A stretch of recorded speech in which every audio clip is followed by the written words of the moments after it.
Assalamualaikum warahmatullahi wabarakatuh.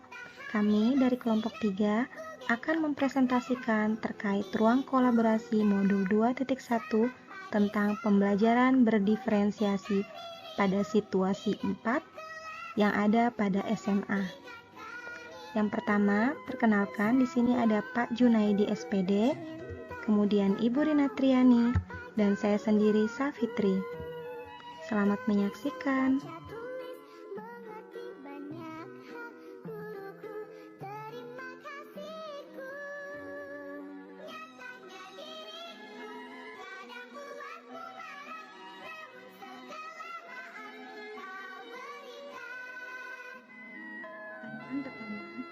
Dari skenario pembelajaran yang telah ditelaah, apakah kebutuhan belajar murid yang berusaha dipenuhi oleh guru tersebut? Baik, pada kasus di atas, kebutuhan belajar murid yang berusaha dipenuhi oleh guru, yang pertama kesiapan belajar, readiness murid.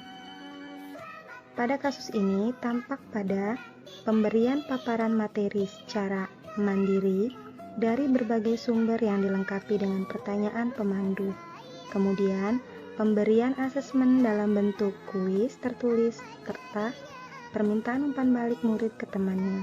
Kemudian, pemberian jurnal refleksi belajar mandiri dan pemilihan waktu untuk memberikan penjelasan kembali bagi murid yang dianggap mengalami kesulitan berdasarkan hasil penilaian. Kemudian yang kedua, minat murid.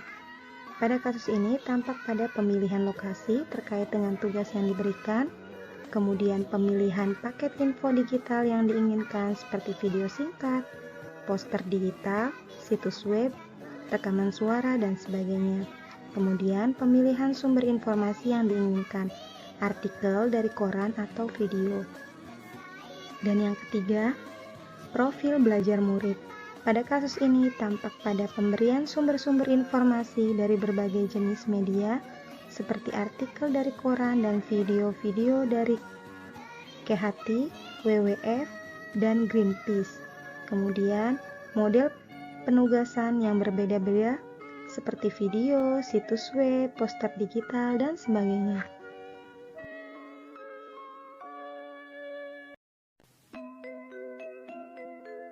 Pertanyaan kedua, bagaimana cara guru tersebut menentukan kebutuhan belajar muridnya? Oke, berdasarkan situasi pada saat itu yang masih pandemi, sehingga guru memilih pembelajaran secara daring dengan metode flip learning. Metode flip learning adalah metode pembelajaran yang semuanya bisa saja secara daring, kecuali terdapat beberapa murid yang mengalami kesulitan belajar sehingga memerlukan bantuan untuk dijelaskan kembali oleh guru yang bersangkutan, yang tahapannya terdiri dari asinkronus dan sinkronus. Pertanyaan ketiga, strategi pembelajaran berdiferensiasi apa yang digunakan? Baik, pembelajaran diferensiasi adalah serangkaian keputusan masuk akal yang dibuat oleh guru yang berorientasi kepada kebutuhan murid. Pembelajaran berdiferensiasi berfokus pada kesiapan belajar murid, minat belajar, dan profil belajar murid.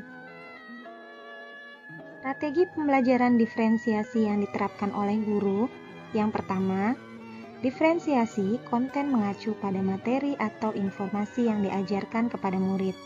Pada kasus ini, guru tersebut memberikan paparan materi tentang keanekaragaman hayati yang bisa diakses oleh murid, baik berbentuk artikel koran maupun video. Selanjutnya, kedua, terdapat pertanyaan pemandu dari guru pada saat pembelajaran mandiri. Yang kedua, diferensiasi proses, mengacu pada penekanan bagaimana siswa dapat memahami apa yang dipelajari. Nah, pada kasus ini, diferensiasi dilakukan oleh guru antara lain, guru membuka forum diskusi dengan beberapa pertanyaan pemandu. Kemudian, guru memberikan suatu waktu khusus bagi murid-murid untuk bertemu secara langsung dan memberikan penjelasan kembali bagi murid yang membutuhkan. Pertanyaan keempat, bagaimana guru tersebut melakukan penilaian? Setelah tahapan belajar mandiri, murid-murid kemudian diminta mengikuti kuis tertulis dengan pertanyaan terbuka. di mana setiap murid akan diminta untuk memberikan umpan balik terhadap jawaban dua temannya. Ibu Derana memastikan setiap anak mendapatkan umpan balik dari temannya. Ibu Derana lalu meminta murid membuat jurnal refleksi. Di sini rubrik penilaian. Yang pertama, pengamatan atau observasi, menilai keaktifan murid. Yang dijadikan dasar dalam menilai murid yang masih memiliki miskonsepsi atau memerlukan bantuan terkait pemahaman materi, sehingga diberikan suatu waktu tertentu untuk bertemu. Kemudian tes tertulis, kuis dengan pertanyaan terbuka. Dan yang ketiga, tugas proyek, pembuatan paket info digital yang mengidentifikasi ancaman pada satu lokasi di wilayah Indonesia yang membawa dampak negatif bagi 3 tingkatan keanekaragaman hayati, sekaligus berikut rekomendasi penanganannya lengkap dengan pemilihan lokasi yang diinginkan murid. Sekian pemaparan dari kami, kurang dan lebihnya kami mohon maaf. Wabillahi taufiq wal hidayah. Wassalamualaikum warahmatullahi wabarakatuh. Salam semangat dan selalu bahagia.